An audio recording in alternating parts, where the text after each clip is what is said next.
Topic is kicking wire experiment. ठीक है, ये किकिंग वायर एक्सपेरिमेंट क्या है?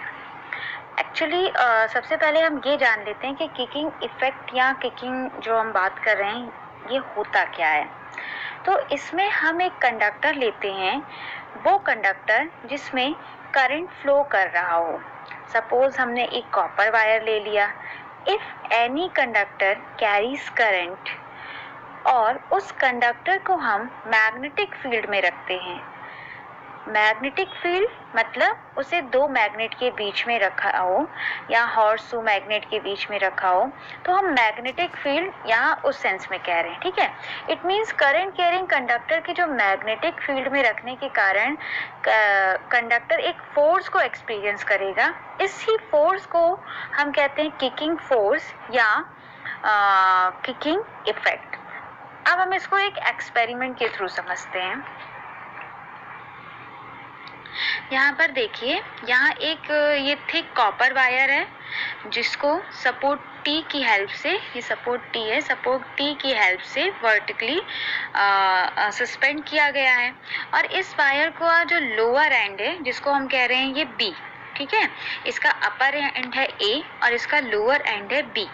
इस वायर का जो लोअर एंड है जिसे हम बी से मेंशन किया गया है, उसे ये क्या है, ये फ्रीली टू और फ्रो डायरेक्शन में मूव कर सकता है। ठीक है, ए को हमने फ्लेक्सिबल जॉइंट पॉइंट से कनेक्ट किया हुआ है और इसका जो पॉइंट बी है, इस पॉइंट बी को ये फ्रीली इधर या इधर कहीं पर भी मूव कर सकता है। ये हमारा कॉपर का वायर है। ठीक है, अब हमने क्या किया, इस कॉपर के वायर को जो कि फ्रीली मूव कर सकता है, वायर के सिरे ए को हमने फ्लेक्सिबल जॉइंट पॉइंट से सिलेक्ट किया हुआ है।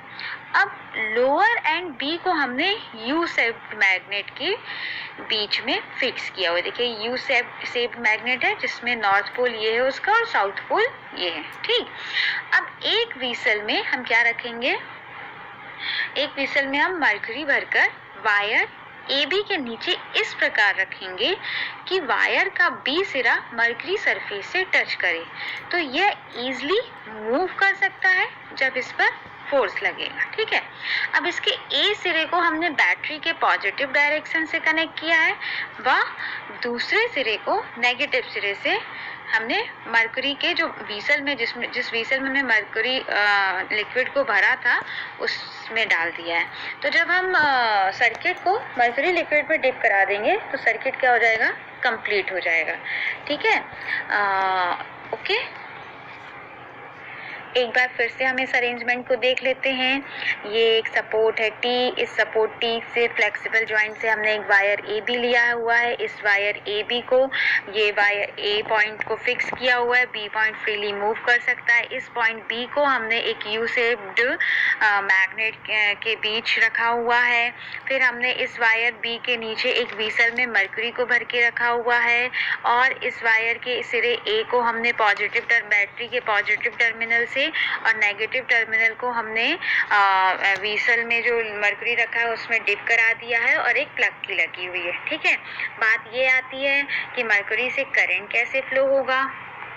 सो एज यू ऑल नो कि मरकरी एक ऐसा लिक्विड है जो इलेक्ट्रिसिटी का गुड कंडक्टर है। इट मीन्स कि मरकरी के थ्रू करंट आगे पास हो जाएगा, अर्थात हमारा सर्किट जो है वो कंप्लीट हो जाएगा। ठीक है, जब सर्किट कंप्लीट हो जाएगा तो हम स्विच ऑन करेंगे, पॉजिटिव टर्मिनल से करंट फ्लो होगा। देखिए करंट का डायरेक्शन क्या होगा, जैसे ही हमने मरकरी के व्हीसल में डाल देंगे, ये डिप करा देंगे, तो ये जो व्हीसल में मरकरी है वो करंट को आगे पास कर देगा। It is a good conductor of electricity.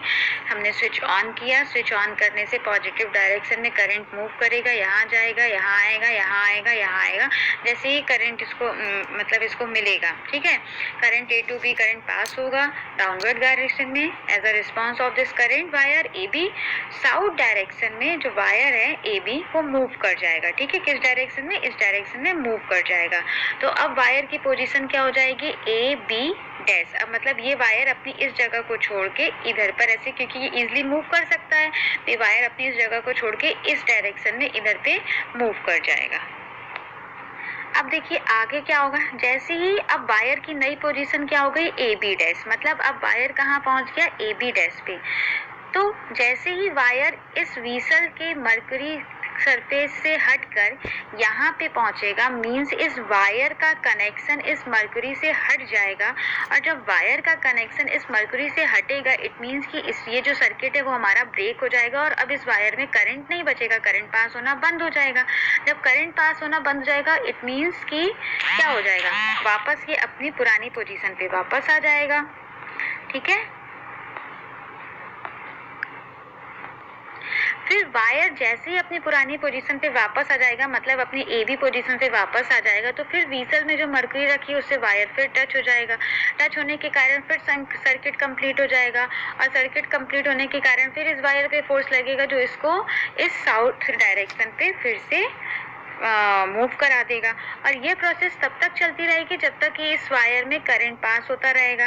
जब हम स्विच ऑफ कर देंगे, करंट वायर में करंट पास होना बंद हो जाएगा, तो ये वापस अपनी ओरिजिनल पोजीशन पे आके रुक जाएगा। तो इस पूरी प्रोसेस में वायर का इधर मूव्ड होना, वापस अपनी पुरानी पोजीशन पे आना, तो जब वायर इस पोजीशन से इस पोजीशन पे मूव्ड हो रहा है तो हम इसको कह रहे हैं कि किक्ड हो रहा है। ठीक है, तो ये जो किक्ड पोजीशन है, इसी के नाम पे हमने इस एक्सपेरिमेंट का नाम दिया है किकिंग वायर एक्सपेरिमेंट।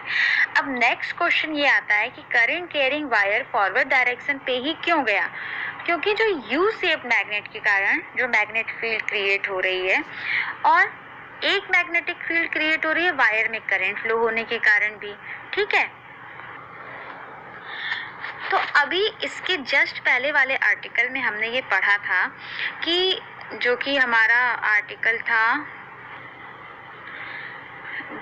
आर्टिकल था force on current carrying conductor placed in a magnetic field. ठीक है, तो जब हमने दो मैग्नेट के बीच में एक करंट कैरिंग वायर को रखा था, तो रिपल्सन के कारण ये जो जब इसमें वायर में हमने करंट पास किया था, तो दोनों मैग्नेटिक फील्ड के रिपल्सन के कारण ये जो कॉइल थी वो ऊपर उठ गई थी। तो सेम इसी को आप दिमाग में लेके यहाँ पर भी क्या हो रहा है, यहाँ पर भी सेम यही चीज हो रही है। ये जो हमने मैग्नेट यहाँ पे यू शेप मैग्नेट रखा है, इसकी मैग्नेटिक फील्ड है और इस वायर में जब हमने करंट पास किया तो इस वायर की भी मैग्नेटिक फील्ड क्रिएट हुई। तो इसकी मैग्नेटिक फील्ड और इसकी मैग्नेटिक फील्ड, दोनों की मैग्नेटिक फील्ड के कारण क्या हुआ, रिपल्सन हुआ और दोनों के रिपल्सन के कारण फोर्स क्रिएट हुआ और इस फोर्स के कारण वायर ए बी जो है वो फॉरवर्ड डायरेक्शन में या ए बी डैश डायरेक्शन पे मूव कर गया।